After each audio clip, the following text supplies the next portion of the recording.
주님께서 여러분과 함께 마테오가 전한 거룩한 복음입니다. 영광 받으소서. 그때 12제자 가운데 하나로 유다 이스카리옷이라는 자가 수석 사제들에게 가서 내가 그분을 여러분에게 넘겨주면 나에게 무엇을 주실 작정입니까? 하고 물었다. 그들은 은돈 30입을 내주었다. 그때부터 유다는 예수님을 넘길 적당한 기회를 노렸다. 무교절 첫날에 제자들이 예수님께 다가와 스승님께서 잡수실 파스카 음식을 어디에 차리면 좋겠습니까? 하고 물었다. 그러자 예수님께서 이르셨다. 토성 안으로 아무개를 찾아가 선생님께서 나의 때가 가까웠으니 내가 너의 집에서 제자들과 함께 파스카 축제를 지내겠다 하십니다 하여라. 제자들은 예수님께서 분부하신 대로 파스카 음식을 차렸다. 저녁 때가 되자 예수님께서 12제자와 함께 식탁에 앉으셨다. 그들이 음식을 먹고 있을 때 예수님께서 말씀하셨다. 내가 진실로 너희에게 말한다. 너희 가운데 한 사람이 나를 팔아넘길 것이다. 그러자 그들은 몹시 근심하며 저마다 주님 저는 아니겠지요 하고 묻기 시작하였다. 예수님께서 그들에게 대답하셨다. 나와 함께 대접에 손을 넣어 빵을 적시는 자, 그 자가 나를 팔아넘길 것이다. 사람의 아들은 자기에 관하여 성경에 기록된 대로 떠나간다. 그러나 불행하여라. 사람의 아들을 팔아넘기는 그 사람은 차라리 태어나지 않았더라면 자신에게 더 좋았을 것이다. 예수님을 팔아넘길 유다가 스승님 저는 아니겠지요 하고 묻자 예수님께서 그에게 네가 그렇게 말하였다 하고 대답하셨다. 주님의 말씀입니다. 그리스도님 찬미합니다. 참 예수님, 하나님의 복동이 고맙습니다. 고맙습니다. 네, 욥기 32장부터 이제 마지막 장까지 함께 나누도록 하겠습니다. 욥이 고통을 당하고 있을 때 세 친구가 와서 그 고통의 원인에 대해서 이야기해 주는데 인과론인 거죠. 네가 뭐 잘못한 게 있으니까 벌 받는 거다. 이런 식으로 설명을 합니다. 인과응보를 네가 받고 있다. 대부분 이런 식의 설명이 가장 간단하면서도 합리적인 설명이 되기도 하죠. 근데 욥은 자신이 젊었을 때 죄를 짓긴 했어도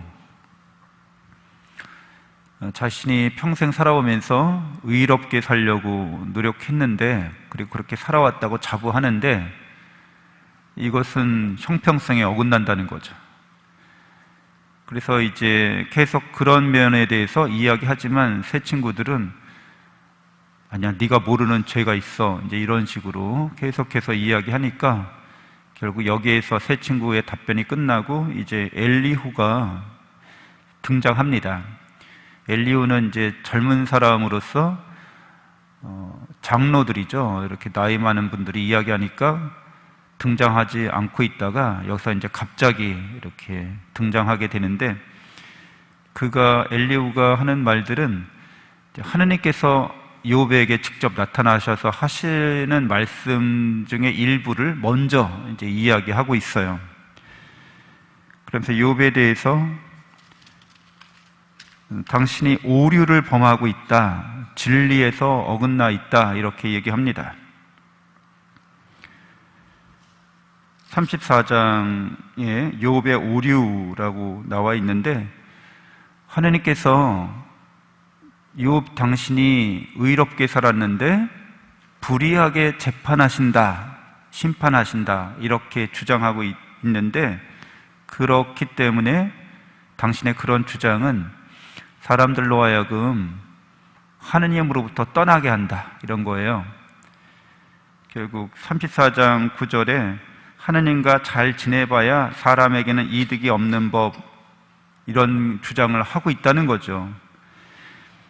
그래서 이 말이 나오기 전까지 욥에 대해서 엘리후가 나쁜 짓 하는 자들과 한패되어 다니고 악한 사내들과 어울려 돌아다닌다. 욥을 그렇게 말합니다. 사실 욥은 그런 사람이 아닌데 결국 그들이 주장하는 것과 똑같은 주장을 하고 있다는 거예요. 그래서 공범자다 이렇게 이제 욥을 몰아붙이고 있는 거죠. 35장 2절에도 역시 욥이 이렇게 얘기하는 게 나옵니다. 35장 2절에 나는 하느님보다 의롭다 하고 말하는 것을 당신은 옳은 일이라고 여기십니까? 하느님의 심판이, 하느님의 의로우심이 당신이 보기에 자신보다 의롭지 않은 심판관이다. 지금 이렇게 주장하시는 거 아닙니까? 라고 욥을 몰아붙이고 있는 거죠. 그래서 이것에 대해서 35장 12절에 엘리후는 욥이 교만하다고 얘기합니다. 35장 12절 그렇게 울부짖어도 그분께서는 대답하지 않으시니 당신이 하느님께 이런 이해할 수 없는 모순이나 부조리에 대해서 나한테 설명해 주세요 이렇게 부르짖었는데 당신이 그 말씀을 못 듣는 것은 교만 때문이라고 얘기합니다. 악인들의 교만 때문입니다. 진정 하느님께서는 듣지 않으신다 함은, 전능하신 분께서 보지 않으신다 함은 거짓입니다. 하느님께서 늘 보고 듣고 계시다는 거죠. 욥에 대해서, 욥의 집착에 대해서 이야기합니다. 36장 17절에서 욥 당신은 악인에 대한 심판에 사로잡혀 있습니다. 심판과 재판이 당신을 붙잡고 있는 것입니다. 진노가 넘친다 하여 반항으로 이끌리지도 속전이 넉넉하다 하여 현혹되지도 말아야 합니다. 그러니까 당신이 이건 불의한 것이고 이건 악한 것이기 때문에 내가 이걸 바로잡아야겠다는 거예요. 그래서 하느님의 심판보다 나의 심판이, 나의 정의가 더 옳다는 거죠. 거기에 잡혀 있어서 반항으로 이끌리고 있다는 거죠. 35장 14절에 그래서 하나님께서 이렇게 말씀하신다는 거예요. 당신을 보지 않으신다고 말씀하시지만, 그러니까 욥이 당하고 있는 이 불의한 상황에 대해서 하나님께서 말씀하고 계시는데도 당신은 못 듣고 있다는 거예요. 교만 때문에, 자기가 옳다는 생각 때문에. 그리고 자기의 재판이 더 올바르다고 이야기하지만 실제로 당신이 제기한 그 송사는 하느님 앞에 있다고 말합니다. 당신을 보지 않으신다고 말씀하시지만 당신의 송사는 이미 그분 앞에 있으니 기다리십시오 라고 이야기해주고 있어요. 우리는 그 인생을 살잖아요. 이게 60년, 80년, 100년의 인생을 삽니다. 하느님은 영원하신 분이시죠. 영원하신 분께서 우리를 창조해 주셨습니다. 그 우리들도 영원한 존재로서 창조받은 거예요. 우리란 실제 나라는 존재가 하나님을 닮은 존재이기 때문에 영원한 존재로서 여러분은 하나님의 은총 안에서, 하나님의 사랑 안에서 살고 있는 거죠. 이 영원한 존재가 이제 뭐 귀에 못이 앉을까 말까 하실 텐데, 하나님을 닮아가려면, 하나님을 닮아가기 위해서 이제 어떤 과정을 거쳐야 되는 거죠. 그래서 우리가 하나님의 자비를 배우려면 자비를 베풀 사람들이 있어야 되잖아요. 하나님의 정의를 배우려면 불의한 상황이 있어야 되잖아요. 내가 불의를 당하고 있고, 아니면 다른 사람이 불의를 당하고 있는데, 그러면 내가 하나님의 정의를 내가 실천하려고 노력해야 되는 거겠죠. 그래야 내가 하나님을 닮아가는 거니까. 그러니까 하나님의 사랑과 은총 우리에게 충만한데, 하나님을 닮아가는 게 인간의 본질이라는 거예요. 여러분, 인간이, 나란 존재가 어떤 존재인가 보면, 인간은 욕심이 한도 끝도 없거든요.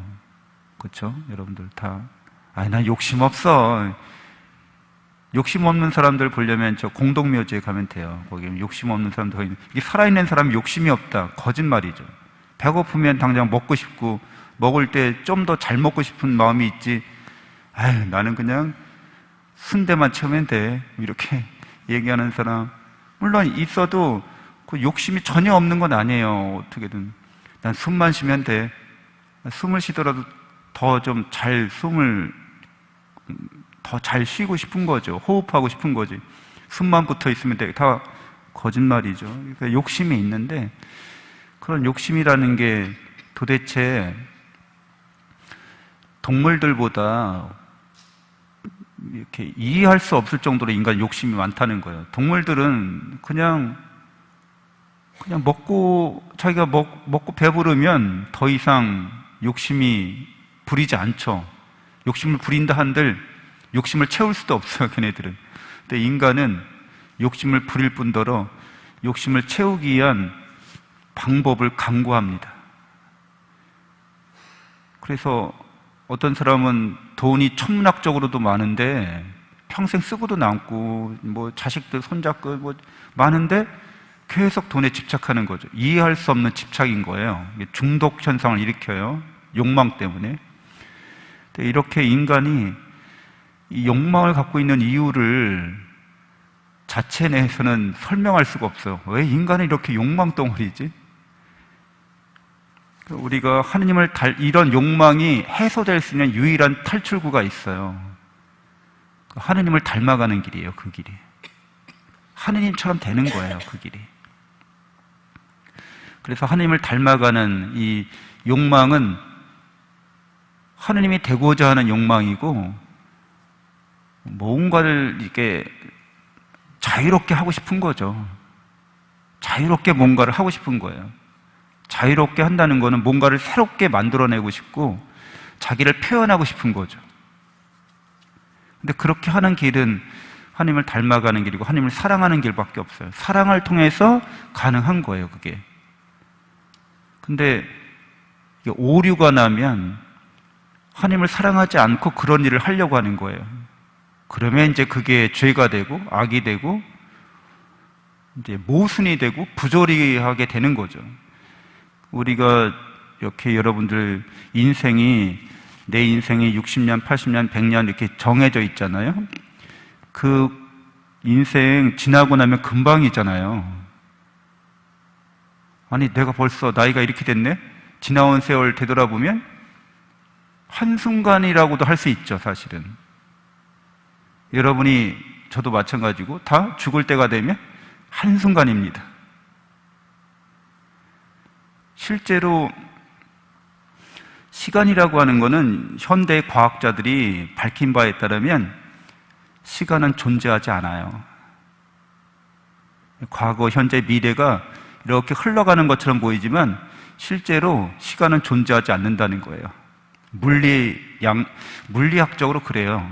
뭐 자세히 설명드릴 수는 없지만 현대 과학자들한테 물어보세요. 시간이 존재합니까? 그럼 시간은 존재하지 않는다고 얘기합니다. 근데 우리가 시간을 경험해요. 우리의 마음으로. 시간이 흘러가는 것 같아요. 근데 이런 경험인 거죠. 우리는 영적 실체로서 늘 하나님의 사랑과 은총을 받고 있고 하느님과 함께 있는데 하나님을 닮아가기 위해서 시간이라는 걸 경험하고 있는 거예요. 시간이 흘러가는 거를. 그러면서 그 안에서 여러 가지 일들을 겪습니다. 인생에서. 그건 내가 하나님을 닮아가기 위해서 여러 좋은 일, 나쁜 일 이렇게 경험하면서 성장을 이루기 위한 건데, 그래서 하나님께서 우리가 어떻게 하나님을 잘 닮아가야 될지 끊임없이 말씀하고 계시죠. 우리 마음에 새겨주셨어. 사랑을 딱. 그래서 누구도 사랑을 모른다고 말할 수가 없어, 이미. 근데 오류가 나게 되면 이제 하느님보다 자기가 더 의롭다고 말하고 자기가 누군지를 모르는 거죠, 실제로 지금 내가 왜 이런 일을 겪고 있는지를 모르는 거예요. 그러니까 기본 세팅이 돼 있잖아요, 이렇게. 하느님이 이거 우주를 창조하시고 인간을 당신의 모습대로 창조하신 이 기본 세팅이 있어요. 근데 기본 세팅을 이해를 못 하는 거예요. 여러분들은 게임을 잘 안 하시지만 젊은 사람들은 컴퓨터 게임을 많이 하잖아요. 인터넷 게임. 그 게임에 들어가면 게임하는 방법이 있고 그 게임에 룰이 있어요. 그래서 자기가 좋아하는 게임에 접속하면 거기 규칙에 따라야 돼. 그리고 거기서 미션을 수행해야 돼. 그래야지 단계가 계속 올라가는 거예요. 근데 인생이라고 하는, 이 세상이라고 하는 것도 하느님께서 우리의 영적 성숙을 위해서 세팅해 놓으신 거예요. 그래서 여러분들이 여기에 지금 접속해 있는 거야. 근데 이거 자체를 인정하지 않겠다는 거죠. 그러면은 자기가 접속한 이유도 망각한 거죠. 여기 여러분이 이 세상에 태어난 이유가 있고 목적이 있는 거예요. 그리고 다 알 수 있어요. 이미 여러분 안에 내재돼 있어. 그게 내가 누군지도 이미 여러분은 알고 있어요. 영적인 존재라는 거를. 하느님은 영이시고 우리는 영적인 존재고 하느님을 닮아 있고 닮아가기 위해서 이걸 다 겪고 있다는 걸 알면서도 그것이 우리에게 각인되어 있는 상태인데 그거를 부정하고 불신하면 이제 여기서 헤매게 되는 거죠. 그게 무서운 게 인간이 기본적으로 창조의 능력이 있기 때문에 하느님을 닮아 있는 존재이기 때문에 마치 자기가 생각하는 대로 만들어낼 수 있는 힘이 있어요. 그래서 여러분의 마음은 여러분이 만들고 있는 건데 하느님을 부정하거나 하느님을 불신하거나 교만하거나 하면 하느님이 없는 세상을 만들어 간다는 거죠. 이게 무서운 점이에요. 그러니까 시간은 존재하지 않는데 시간을 겪는 이 마음이, 이 영혼이 하느님이 없는 마음으로 이렇게 변화되는 거, 이게 이제 지옥이라고도 말할 수 있는 거죠. 그래서 욥이 이렇게 오류에 빠져 있다고 엘리후가 얘기하고 하느님께서 나타나셔서 이제 욥에게 이렇게 물으시는 거예요. 네가 누구냐? 이렇게 물으세요. 38장에 2절에 네가 누구냐고 하느님이 물으시면서 내가 창조주고 주재자라는 거죠. 하느님 당신께서 이 모든 걸 만드셨고 이 모든 것을 주재하시고 이 모든 걸 섭리하시는 하느님이시고 그래서 너는 나를 다 알 수 없다는 거예요. 우리가 당연하죠. 하느님을 다 알 수 없죠. 끝없는 신비 가운데 계시는 분이시니까 우리가 하느님을 닮아가는 정도만큼 하느님을 알 수 있을 뿐인데 우리가 하느님을 완전히 알 수는 없어요. 그리고 완전히 알아서도 안 되고 그렇게 될 수도 없고 사랑이라고 하는 게 하느님을 사랑해서 하느님을 닮아가는데 그 사랑이 완성되고 나면 그래서 더 이상 신비가 없으면 우리가 하느님과 똑같은 존재가 되는 거죠. 그런 일은 애초에 일어날 수가 없어요. 그분은 창조주고 우리는 피조물이기 때문에 그리고 우리가 하느님을 완전히 닮아가지 못하는 게 좋은 거예요. 그래야 계속해서 하느님은 사랑의 신비 가운데 있기 때문에 하느님을 알아가면 알아갈수록 우리가 더 기쁘고 더 평화롭고 더 만족하게 되고 더 성숙하게 되는 거죠. 근데 이러한 기쁨과 만족과 성숙이 영원합니다. 끊임없이 우리에게 베풀어집니다. 우리가 그렇게 살아야 하는 존재라고 말씀해 주시고 욥이 여기에 대해서 회개합니다.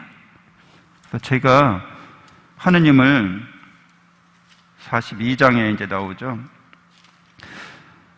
풍문으로만 알았는데 이제 하느님을 제 눈으로 직접 배웠습니다. 이렇게 얘기합니다. 하느님이 어떤 분이신지, 하느님이 얼마나 우리를 사랑하시는지, 하느님이 의로운 분이라는 것을 이제 알게 됐다는 거죠. 그래서 오늘 복음에서 이제 너는 태어나지 않았으면 좋았을 뻔했다 이렇게 말하고 저는 아니겠죠. 네가 그렇게 말하고 있다. 이거는 네가 태어난 존재 이유를, 존재의 목적을, 너에게는 자유의지가 있음을 일깨우시는 말씀이시죠. 유다가 생각했을 때, 그렇죠? 나름대로 생각이 있었을 수 있어요. 예수님을 위기 상태로 몰아넣으면 예수님이 기적을 일으키셔서 그 위기를 돌파하실 거야. 그러면은 예수님이 왕으로, 이스라엘의 왕으로, 로마 군대를 물리치는 위대한 장군으로 사람들에게 영광을 받으실 거야. 그리고 나는 돈도 챙기고 권력도 챙기고 나는 꼭 먹고 알 먹고 거야 라고 생각할 수도 인간적으로, 합리적으로. 유다라는 사람은 굉장히 합리적인 사람이었어요. 그래서 이렇게 하고 나중에 이제 자기 계획대로 안 됐잖아요. 그러니까 어떤 결정을 내려요? 자살하죠. 이 사람은 자기가 존재하는 이유나 목적을 자기 세계 안에서만 구성하고 있는 거예요. 하느님의 뜻 안에서 이렇게 세상을, 인생을 사는 게 아니라 자신이 합리적이라고 생각하는 그 세계 안에 머물러 있는 거죠. 사랑에 위배됩니다. 하나님의 사랑 안에서 자신이 경험하고 체험하는 걸 통해서 만약 회개하고 하나님의 자비에 힘입어서 돌아왔다면 하나님이 얼마나 큰 자비의 하나님인지를 알았을 테고 사람들에게 그걸 증거했을 텐데, 비록 죄를 졌지만, 악을 저질렀지만 그렇게 회개하고 자비를 입는 모습을 안 보여주고 스스로 자기를 재판합니다. 하나님의 의로운 심판을 기다리지 않고 자기가 자기를 심판해서 난 죽어 마땅해. 합리적인 판결일 수 있어요. 근데 우리가 합리적으로 살려고 이 세상에 온 건 아니라는 거죠. 사랑 안에서 사랑 체험을 하고 은총 체험을 통해서 성숙하려고 온 겁니다. 잠시 묵상하시겠습니다.